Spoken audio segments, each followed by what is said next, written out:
What is up, everyone? Welcome back to the channel for yet another video. Thank you so much for everyone who's subscribed, liked, shared the videos around. It means a ton to me. I really hope you guys are enjoying these because I'm having a ton of fun making them. Today, super quick mix tip. I just want to show you all my approach to getting punchy drum sounds using parallel processing. So let's get into it. All right. First things first, and the reason I'm saying this is because I can't stand when I see other videos of mix tips and tutorials without referencing this, especially to people who are just starting out with recording, is if the drums are not tracked well, if the drums are not played by a great player with a great sounding drum kit, with feel and emotion, there's no amount of mixing and polishing that you can do that's going to make the drums sound good. Hopefully that's understood kind of across the board, but if the drums ain't working in the room, if the kit doesn't sound good, just because you put microphones on it and compress it and saturate and EQ and carve things up, it's never going to sound right. Everything always starts at the source.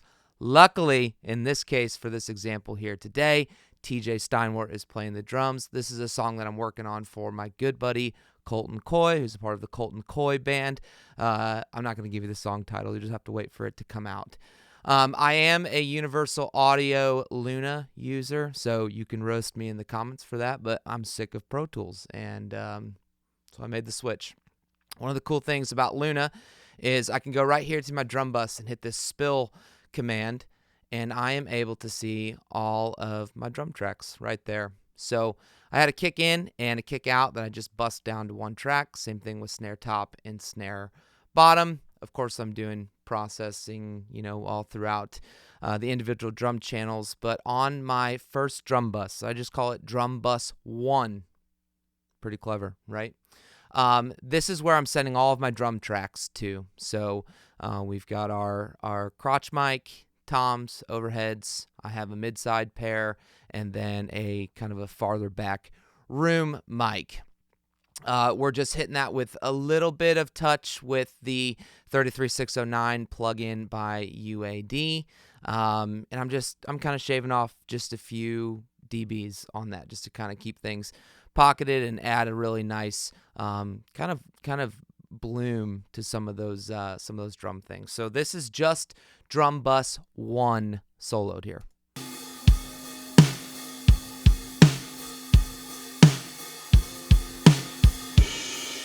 This is kind of a mid-tempo song. It's not a real aggressive song, but it definitely needed some kind of heaviness from the drums.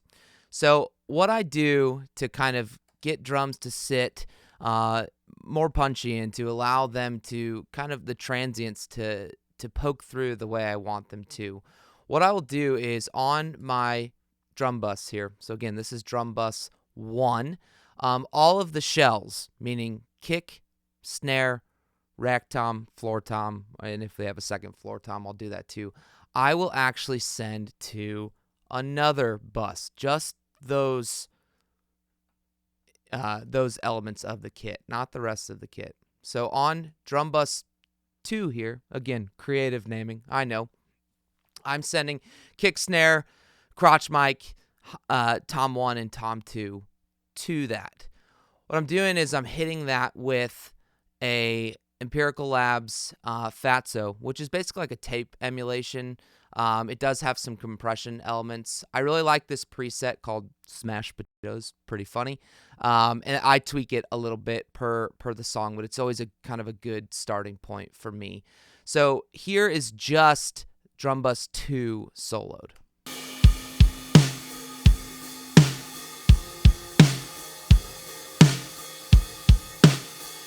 So you can see that we're getting a lot of punch from the kick, a lot of snap from the snare. There's not a tom fill happening right there, but the toms sound great as well. Now, what I will do at this point is I will blend drum bus 1 and drum bus 2 together.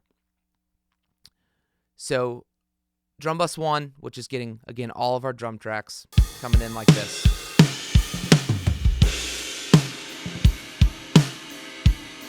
Now that sounds good, and that sounds like a nice, tight drum kit. But again, to kind of get that push and the transients to come through, blending in drum bus 2 underneath that really helps with that. So I will solo drum bus 1 for a few bars, and then I'll slowly blend in drum bus 2.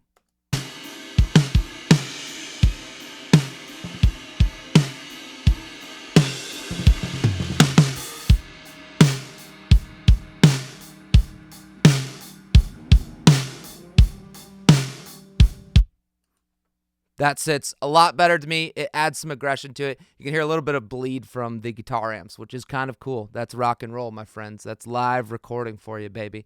But that's just something that I do, again, just to kind of add some energy to the drums without having to kind of push the tracks too far, and kind of blend that into taste. Try that out a little bit. This is, like I said, the drum bus 2 that I'm using is more of a saturation thing. You can use a compressor on there exclusively, but I'm really into saturation more recently. It's kind of like the new compression in my eyes. So here's just a little sneak peek. I won't give the whole song away because I might get in trouble for that, but the whole tune together.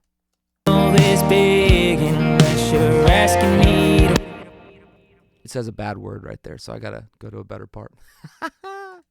All the blanks on just a prayer and pitch for luck. So I smoke a blunt, tease my mind like cash for you. I walk the line. This shit's. Once again, that is a song that's coming out from Colton Coy and the Colton Coy Band. Really excited about that. I hope you dig this. If you have any questions on it, hopefully I explained that well. I've never really done a mix tutorial or like a mix tip like this before, so this is really fun for me. I love picking up new things from other YouTubers, and so hopefully this will help you as you're mixing down your drums and making sure that fits in the rest of the song. Until next time, friends, I hope you're well. Please subscribe. Please like this video and share it with your friends, and we'll see you next time. Thanks.